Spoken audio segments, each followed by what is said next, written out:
Hi friends, எல்லோருக்கும் வணக்கம். நாம் இன்னைக்கு பார்க்க போகிற கதை மகனின் தலையெழுத்து. விடியற்காலையில் எழுந்தவன் சுவர்க்கடிகாரத்தை பார்த்தான். 5 மணி ஆகியிருந்தது. வெளியே மார்கழி பனி அடர்த்தியாக மூடியிருந்தது. இப்போது தயாராகி புறப்பட்டு போனால்தான் சரியாக இருக்கும். எப்படியும் 2 மணி நேர பொடிநடையில் அந்த வேலைவாய்ப்பு அலுவலகத்தை அடைந்து விடலாம். சட்டையை அணிந்து கொண்டு வெற்று பாக்கெட்டை தடவி பார்க்கவே அவனின் அம்மா எழுந்து வந்தாள். அவள் முகத்தில் ஏகமாய் ஆதங்கம். முந்தானையிலிருந்து 1 ரூபாய் தாளை எடுத்து அவனிடம் கொடுத்து, நல்லபடியாய் போயிட்டு வாப்பா. அப்பா விட்டுட்டு போன குடும்ப பாரம் உன் தலையில் விழுந்துடுச்சே. கடவுள் புண்ணியத்தில் எப்படியும் உனக்கு ஒரு நல்ல வேலை கிடச்சிரும். நீ வேலைக்கு போனால் தான் தங்கச்சி வசந்தாவுக்கு கல்யாணம் நடக்க முடியும். அம்மாவின் குங்குமம் இல்லாத நெற்றி அவள் மனதைப் போலவே வெறிச்சோடி கிடந்தது. அவன் சரியென தலையசைத்துவிட்டு புறப்பட்டான். நடந்து வந்ததில் களைப்பாகவும் வயிறு பசியாகவும் இருக்கவே எப்படியோ சமாளித்து கொண்டு அந்த அலுவலகத்தை அடைந்து விட்டான். அங்கு பார்த்தால் ஏற்கனவே நிறைய பேர் வரிசையில் இருந்தார்கள். சத்யா அவர்களைப் போல் வேலைவாய்ப்பை பதிவு செய்யவோ அல்லது அந்த அட்டையை புதுப்பிக்கவோ வரவில்லை. வேலைவாய்ப்பு அதிகாரியை சந்தித்து எப்படியும் கேட்டுவிட வேண்டும். பதிவு செய்துவிட்டு பல வருடங்களாய் காத்திருந்தும் ஒரு முறை கூட நேர்முக தேர்வுக்கு கார்டு வரவில்லையே என்ற ஆற்றாமையை வெளிப்படுத்த வேண்டும். வாசலில் நின்றிருந்த பியூன் அவனை 1000 கேள்விகள் கேட்டான். பிறகு 1 மணி நேரம் காக்க வைத்துவிட்டு உள்ளே அனுப்பினான்.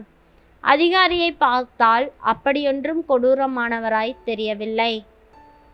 நெற்றியில் சந்தன பொட்டுடன் பார்க்கவே அமைதியானவராகத்தான் தெரிந்தார்.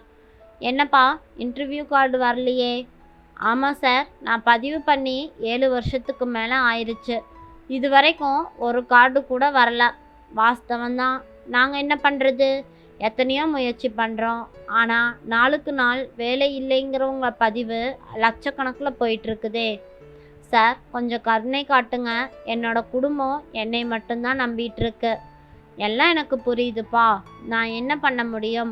உனக்கு சலுகை காட்டுறதுக்கோ இல்லை முக்கியத்துவம் கொடுக்கறதுக்கோ உனக்கு ஏதாச்சும் அனுபவம் இருக்கா? இல்லை சார், எல்லாருமே வேலை கொடுக்காம அனுபவம் இருக்கான்னு தான் கேட்குறாங்க. எப்படி சார் அனுபவம் கிடைக்கும்? சரி, வேற ஏதாச்சும் தகுதி இருக்கா? அப்படின்னா தாழ்த்தப்பட்ட ஜாதி, உடல் ஊனமுற்றோர், பர்மா அகதிகள், எக்ஸ் சர்வீஸ்மேன்.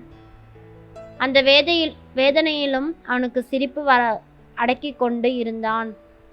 சார், நீங்கள் சொல்கிற தகுதியெல்லாம் எனக்கு இல்லை. நான் பிகாம் முதல் கிளாஸில் பாஸ் பண்ணியிருக்கேன். என்னோட குடும்பமும் ரொம்ப வறுமையான குடும்பம். அதுவும் இல்லாமல் இன்னும் 2 மாதத்தில் எனக்கு வேலைவாய்ப்புக்கான வயது வரம்பு வேற தாண்ட போகுது. வேலைவாய்ப்புத்துறை அதிகாரி யோசனையாய் பார்த்தார். அவர் முகத்தில் தெரிந்தது பச்சாதாப உணர்வோ அல்லது கடமை உணர்வோ என்பது தெரியவில்லை. சரி, நீ எதுக்கு உன்னுடைய வேலைவாய்ப்பு அட்டையோட எண்ணு, பதிவு பண்ணின தேதி, உன்னோட பேர், அட்ரஸ்ஸு இதையெல்லாம் எழுதி ஒரு பேப்பரில் கொடுத்துட்டு போ. ஏதோ என்னால் முடிஞ்சதை செய்கிறேன். சத்யா நன்றி தெரிவித்துவிட்டு வெளியேறினான். 1 மாதத்துக்கு பிறகு ஒரு இன்டர்வியூ கார்டு வந்தது. அவனை நம்ப முடியாமல் திரும்பவும் பார்த்தான். அதுவும் ஒரு பெரிய தனியார் நிறுவனத்துக்கு. வீட்டில் அம்மாவுக்கும் தங்கைக்கும் மகிழ்ச்சியாக இருந்தது. சத்யா அந்த நிறுவனத்தில் என்னென்ன கேட்பார்கள் என்று யோசித்து பார்த்து கொண்டான். இன்டர்வியூ நாளும் வந்தது. அம்மாவிடம் ஆசி பெற்றுக்கொண்டு ஆதங்கத்துடன் புறப்பட்டான். இன்டர்வியூ ஆரம்பமாவதற்கு அரை மணி நேரத்துக்கு முன்னதாகவே கம்பெனியை அடைந்து விட்டான். கம்பெனியின் கட்டடம் அவனுக்கு பிரமிப்பை கொடுத்தது. அப்பா, எவ்வளோ பெரிய கட்டடம்! ரிசப்ஷனை அடைந்தான். அங்கு ஏற்கனவே 10 பேருக்கு மேல் வந்து உட்கார்ந்திருந்தார்கள். அத்தனை பேரும் அதே இன்டர்வியூக்கு தான் வந்திருந்தார்கள். மேனேஜர் எங்கோ வெளியில் சென்றிருப்பதாகவும் இன்டர்வியூ நடக்க இன்னும் 1 மணி நேரம் ஆகும் என்றும் ரிசப்ஷனில் அமர்ந்திருந்தவள் சொன்னாள்.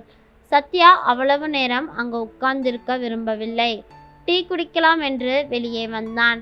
அங்கே ஒரு டீ கடைக்கு சென்றான். அங்கே யாரோ இருவர் சீரியஸாய் இன்டர்வியூ விஷயமாய் பேசிக்கொண்டிருந்தார்கள். என்ன சுந்தரம், நிறைய பேர் இன்டர்வியூக்கு வந்திருக்காங்க போலையே. அப்படியா? என்ன இன்டர்வியூ? சரிதான் போ, மேனேஜருக்கு செக்ரட்டரியாக இருந்துட்டு இது கூடவா தெரியல? எல்லா ஜூனியர் அக்கௌண்டன்ஸுக்கு வந்திருக்காங்களாம். அப்படியா? அந்த வேலைக்கு தான் நம்ம எப்போவோ ஆளை செலக்ட் பண்ணியாச்சே. நம்ம மினிஸ்டர் பரமானந்தத்துக்கு யாரோ வேண்டிய ஆளாம். அவர் மூலமாக தான் கம்பெனி எக்ஸ்போர்ட் லைசன்ஸ் கிடச்சிதாம். நேற்றே அப்பாயின்மெண்ட் ஆர்டரும் டைப் பண்ணி தபாலில் போட்டுட்டேனே. அப்போ வந்திருக்கவங்க எல்லாம் அதுதானே தெரிஞ்ச கதை. சும்மா ஒப்புக்கு 2-3 கேள்வியை கேட்டுட்டு அனுப்பிட வேண்டியது தான். ஒழுங்காக முறைப்படி இன்டர்வியூ நடக்கலைன்னு பின்னால் கம்பெனிக்கு கெட்ட பேர் வரக்கூடாது பாரு, அதுக்காகத்தான் என்றான் அங்கிருந்த 2 பேரில் ஒருவன். சத்யா அப்படியே இடிந்து போனான். இப்படி ஒரு ஏமாற்றத்தை அவன் எதிர்பார்க்கவில்லை. டீ கூட குடிக்க தோன்றாமல் அப்படியே நடந்தான்.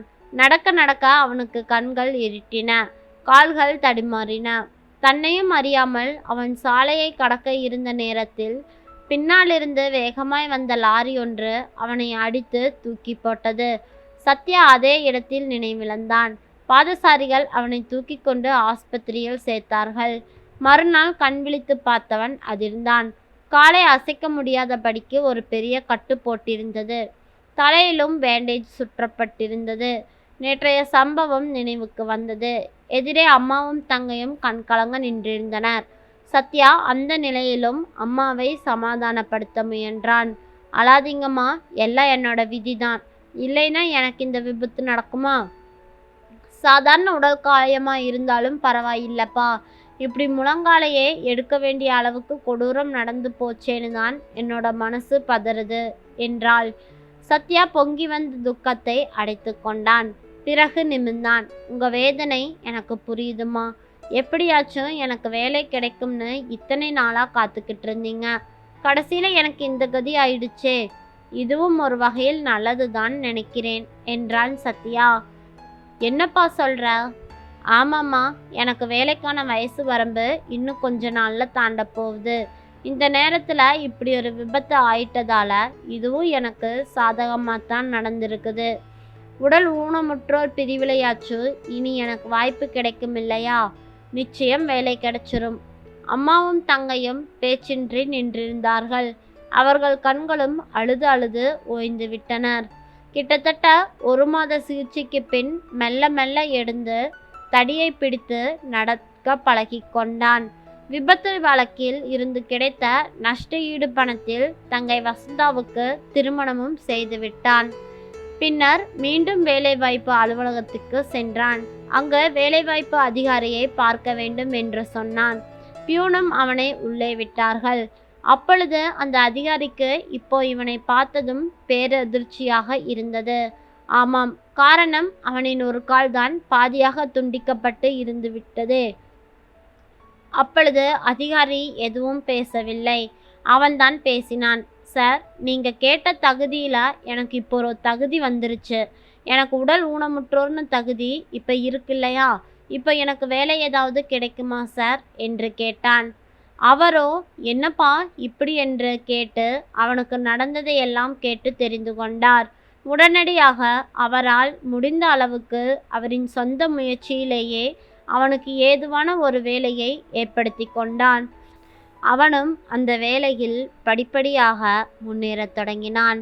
நாளடைவில் அவனது சொந்த முயற்சியிலேயே ஒரு தொழிலையும் தொடங்கலானான். அவனுக்கு புது வாழ்வு கிடைத்தது போல் இருந்தது.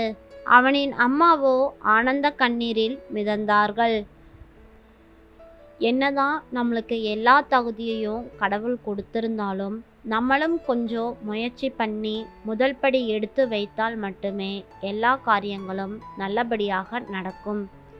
நன்றி. இந்த கதை பிடிச்சிருந்ததுன்னா மறக்காமல் லைக் பண்ணுங்கள்.